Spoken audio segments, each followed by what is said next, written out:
Hello, हाय, नमस्कार. आजचा जो टॉपिक आहे तो आहे ट्रान्सपोर्टेशन. हा 9th मधला टॉपिक आहे. तर पहिल्यांदा आपण ट्रान्सपोर्टेशन म्हणजे काय हे समजून घेऊया. डेली यूजमध्ये ही टर्म आपण यूज करतो. तर transporting something from one place to the another place याला आपण ट्रान्सपोर्टेशन असं म्हणतो. आता एखादी गोष्ट आपण एका ठिकाणाहून दुसऱ्या ठिकाणी ट्रान्सपोर्ट करतो, घेऊन जातो, त्याला आपण ट्रान्सपोर्टेशन असं म्हणतो. म्हणजे वनस्पतींच्या मध्ये ही जर टर्म यूज करतायत तर याच्यामध्ये सुद्धा हिचा काहीतरी यूज आहे, कशाचं तरी ट्रान्सपोर्टेशन होत आहे.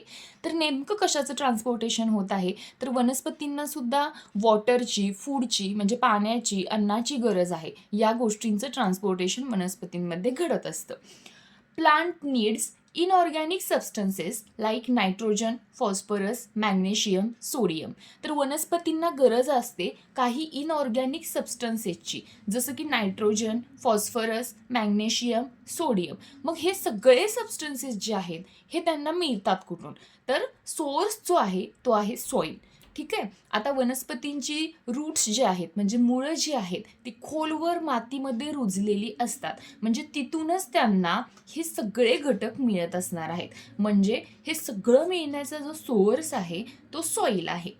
ठीक आहे. आता आपल्याला आत्तापर्यंत हे कळालं की वनस्पतींना पाण्याची, अन्नाची गरज असते. हे त्यांना सॉईलमधून मिळत आहे. सॉईलमधून काय मिळतंय तर वॉटर आणि मिनरल्स मिळत आहेत. फूड ते स्वतः तयार करतात फोटोसिंथेसिस प्रोसेसने. पुढे जाऊन आपण काही पॉईंटमध्ये ते सुद्धा पाहणार आहोत. पण आत्ता वॉटर आणि मिनरल्स जे मिळत आहेत ते सॉईलमधून मिळत आहेत.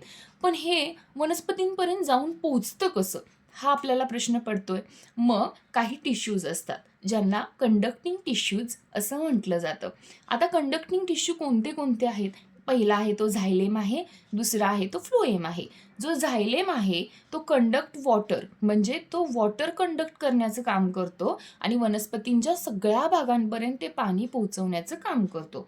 फ्लोएम जो आहे तो कंडक्ट फूड म्हणजे अन्न जे आहे हे वनस्पतींच्या पानामध्ये तयार झालेलं असतं, ते वनस्पतींच्या इतर भागांपर्यंत पोहोचवण्याचं काम हा फ्लोएम करत असतो. ठीक आहे. ही कन्सेप्ट सगळ्यांना क्लिअर झाली का? एकदा चेक करा. आपण एकदा रिवाईज करूया.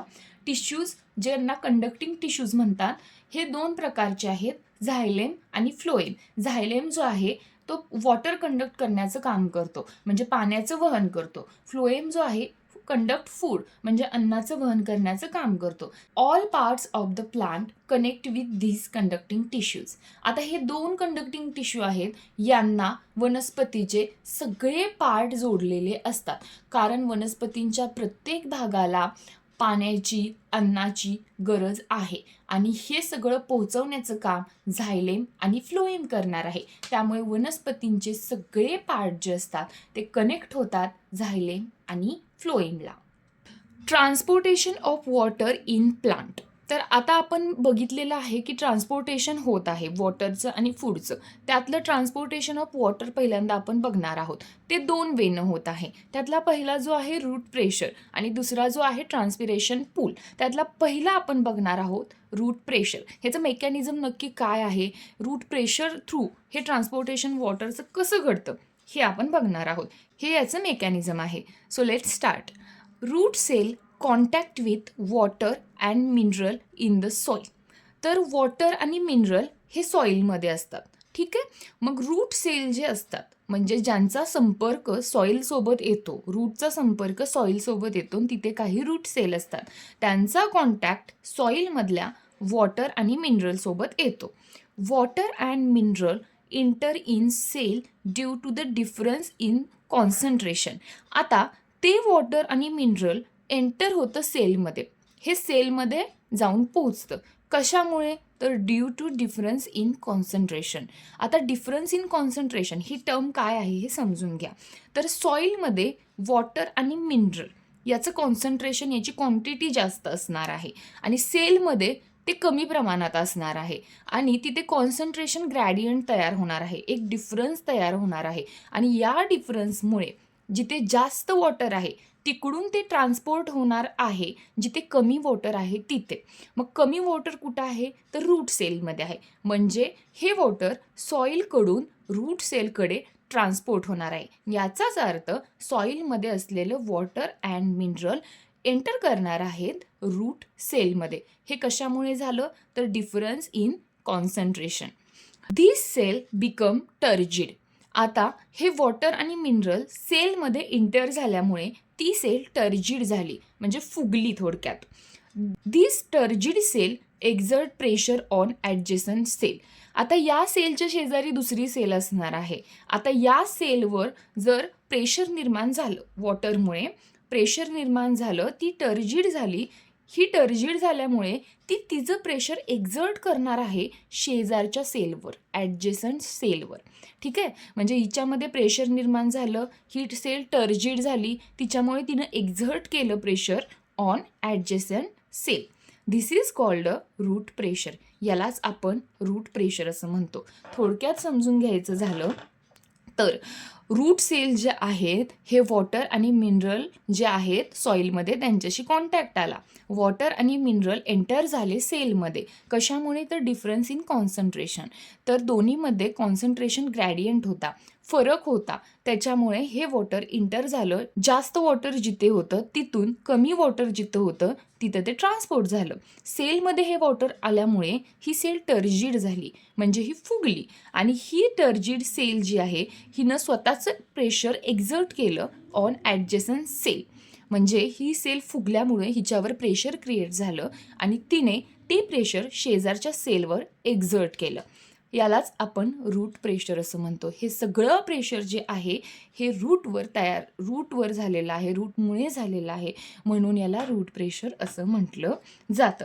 Because of this effect or pressure water and mineral reaches the xylem of root. या वाक्याचा जर आपण अर्थ घेतला तर आपल्याला समजेल की हे सगळं जे मेकॅनिझम झालं, हे सगळं प्रेशर जर क्रिएट झालं ते कशामुळे झालं, कशासाठी झालं, तर हे वॉटर जे आहे, वॉटर आणि मिनरल हे आपल्याला पोचवायचे होते झायलेमपर्यंत नेऊन.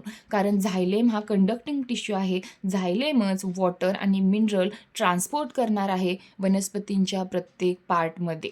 त्याच्यामुळे हे वॉटर आणि मिनरल झायलेमपर्यंत नेऊन पोचवण्यासाठी हे रूट प्रेशर क्रिएट होणं फार जास्त महत्त्वाचं होतं.